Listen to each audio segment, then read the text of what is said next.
put the obstacle under your tire, not in the middle of your truck. And have some fun. This thing works really well.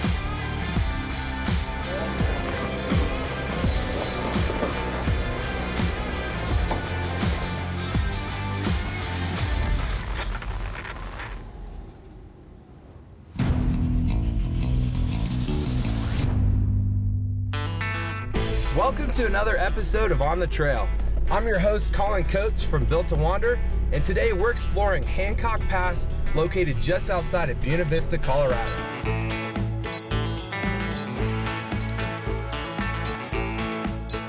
Joining me today is Matt Thompson from 3D Off-Road and Chris Hefty from Hefty Fabworks. Matt brought out the Built2Wander Bronco, which is a 2021 two-door Badlands equipped with a set of 35-inch Nitto tire trail grapplers.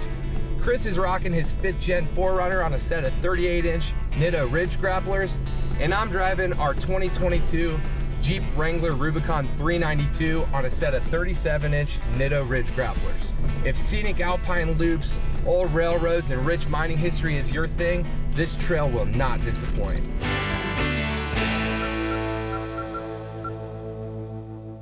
We are in the beautiful ghost town of St. Elmo, Colorado. One of the best preserved ghost towns in the American West. And there's old firehouses, schoolhouses, town halls, saloons.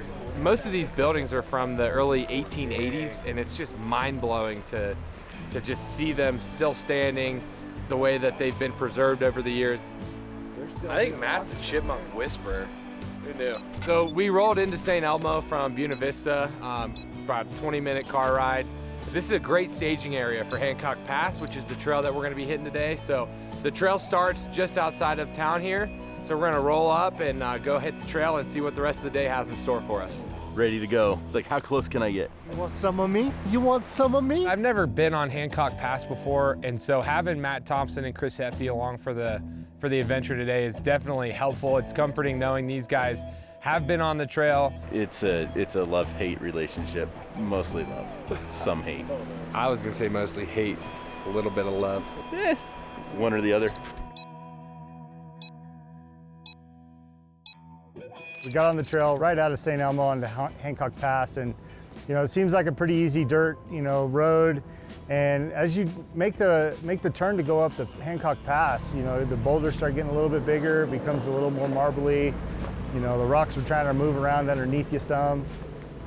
When I started wheeling in 2000, 2001, we were driving 80s and 85 Toyota pickups on 33s and 35-inch tires, and we thought we had some pretty nice built rigs. Now we're out here on 35s, 37s, and even 38s and 40-inch tires, and it's like, holy cow, it's changed so much. The trail that we're on today, I would say it's a great beginner intermediate trail for people to learn on. The ledges aren't very big. You can get in here with something on 33-inch tires with some finesse and let you see some of the beauty that Colorado has to offer.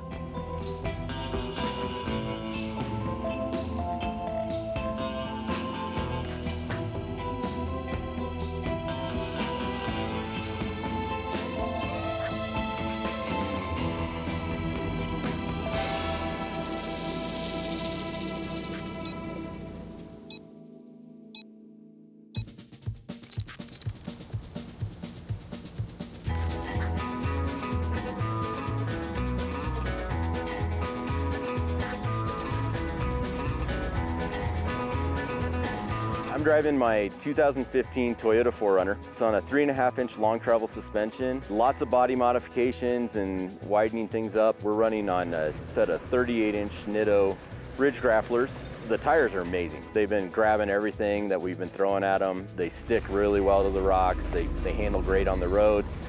The gravel roads, it's an amazing tire. It's been doing really well. Everything we've thrown at it, it's been able to handle. We've jammed up sidewalls against some jagged rocks, and it's held up great. No slices, no chunks. It's been a great tire.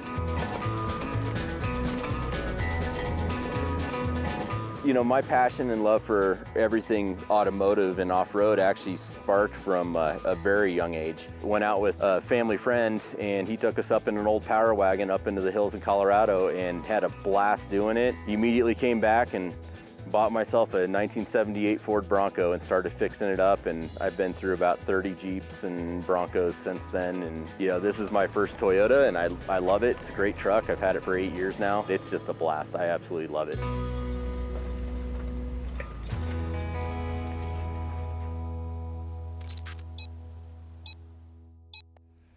So we're coming up, gaining elevation, and we've got, I'd call a bigger boulder field. I wanted to get the guys out and just take a look at it. So it always helps to envision a line and before you get there, because I may be on this side of the trail when I want to be over here, or vice versa. And sometimes once you get into it, it's a little bit more tricky to back out and find that right line. You always want to be looking ahead, you know, always look far ahead. Don't try to drive in the front of your vehicle, you know, always look ahead. And put the obstacle under your tire. Yes. Not in the middle of your truck. We got a nice long stretch here. And I believe this ridge line that we're climbing up to is the Continental Divide, which is pretty cool. That's kind of what separates the drainage from the west to the Pacific Ocean and the east to the Mississippi and the Rio Grande. So kind of a neat thing here in the Rocky Mountains. Gonna have some fun.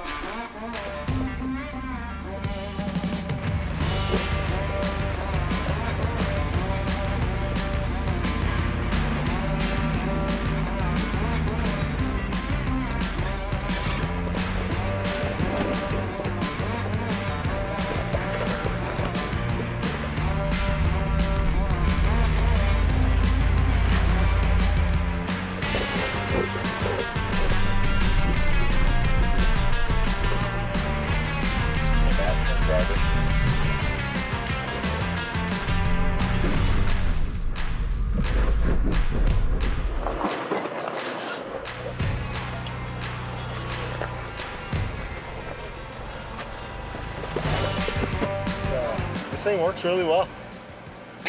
You want to be sure you're, you know, prepared to come out here on these mountains. You don't want to come out on blown tires. You want to make sure you have a jack, you know, some tools, maybe to fix some of the most common issues you may have with your vehicle. You just never know what could happen. So you really want to make sure your tires are, you know, in optimal shape. And, you know, you wouldn't want to come out here on anything dry rotted, or always be prepared for the unknown.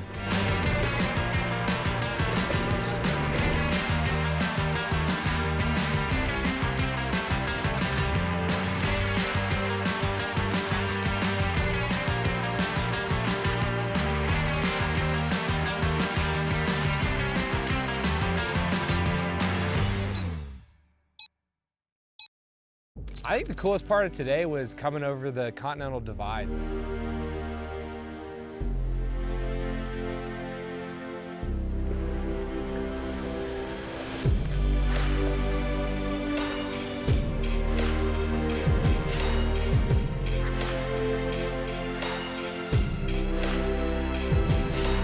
You know, you hear about the Continental Divide, it's kind of a historic landmark per se. To just go up there and experience that with, you know, good company.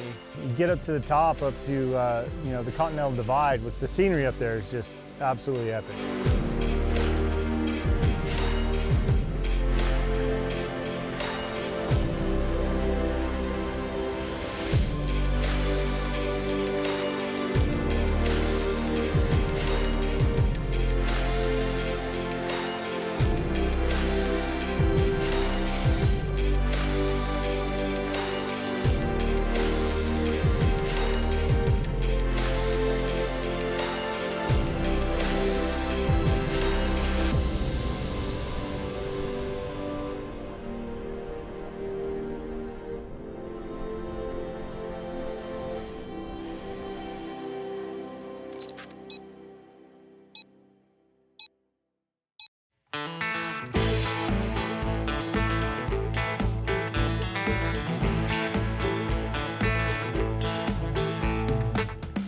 We've got a broken down Scout just kind of right where the vehicles need to go to make this corner. We made this corner in the Jeep and it was like a 3 or 4 point turn. And it's almost like if this vehicle was just over here a little further, it would allow this trail to be a lot easier to pass. And I don't think the Bronco will be too much trouble because it's got such a tighter turning radius, but I do worry about the 4Runner. On the independent suspensions on both the Bronco and the 4Runner, the vehicles tend to follow the front suspension a little bit more than a solid axle like what we see on the Jeep. And so it can get a little tippy. So picking your line is very important to go through there, pick which line you're gonna take. Knowing your vehicle is the big thing. Found his missing part. But we're gonna take a different line. We're gonna come in on the high side and drop down it straight. We'll see what happens.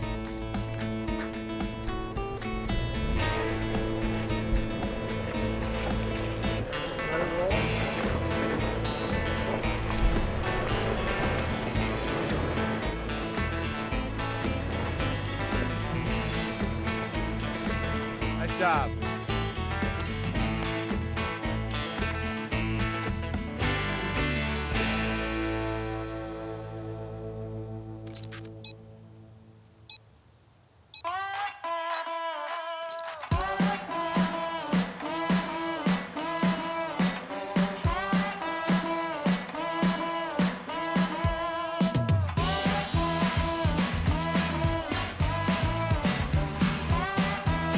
Came down the backside after hitting the Continental Divide, and here we are. It's starting to rain again.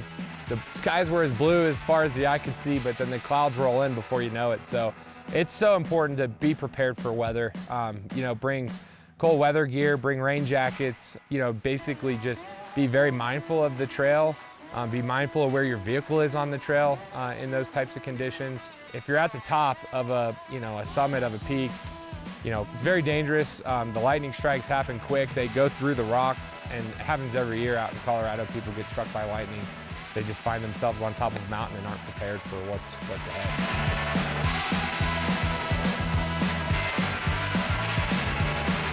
Coming down the mountain, we heard a little clunking and in the steering, and what we found out is actually we're loose up here. So what we're gonna do is we're gonna go ahead and pull this apart and just tighten up the bolt. There's a catch bolt in there, and it looks like it's just backing down a little bit from coming down the mountain, so we'll tighten it up and we should be good to go. Anytime you feel anything weird in the steering, it's always good to just get out and visually check it and make sure that you've got something going on. Coming down the last little section, we twisted up the suspension pretty good, and it probably just pulled it and popped it loose a little bit. Getting out on first inspection, being able to come under here and look at the steering first, and knowing that, for me, knowing that we had just built this, having a bolt back out after just putting them in is not uncommon, especially in suspensions where they're moving all the time. So it's always good to check those bolts before and after runs and make sure that you do the proper maintenance. Cool, we're done.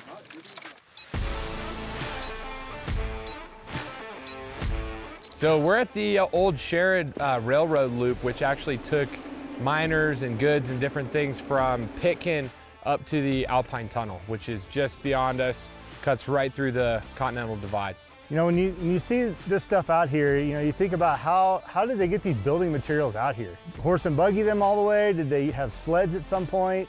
You know, we're out here in automobiles, you know, on 35s and 40-inch tires, and they get us out here to these trails, you know, and people did this on horseback. And just to think about, you know, the way they lived and the struggles they had to go through to get what they wanted is pretty incredible. Today was an absolutely awesome day. I got to hang out with some of my best friends. Got to be up on the top of the Continental Divide. I mean, the day has just been absolutely amazing. You know, we hadn't had any breaks. The trucks have all worked absolutely amazing, and, you know, done everything we've asked them to do. And it's a great day when you can have weather like we have, and what a great day today. The trails really offered a little bit of everything. There's been some, you know, more technical sections. There's been some scenic sections, some water crossings. I think just kind of that mix of all that just has been so much fun.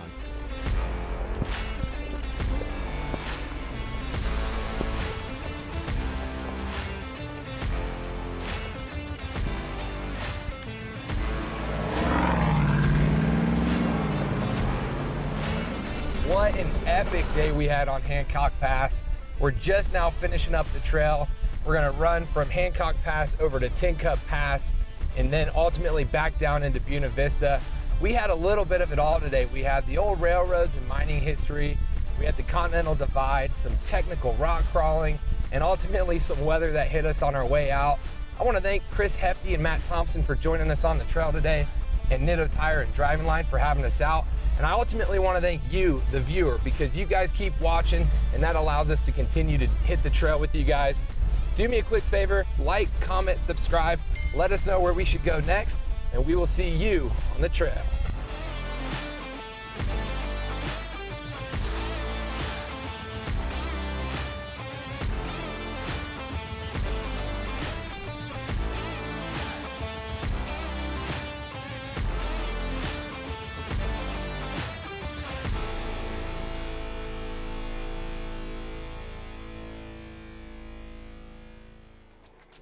Thanks for watching Driving Line. If you guys like this video, consider subscribing to our channel so you'll never miss any of the content we create here. Whether you're into trucks, Jeeps, imports, domestic vehicles, or anything in between, we are here to fuel your passion. So hit that subscribe button and we'll see you guys next time.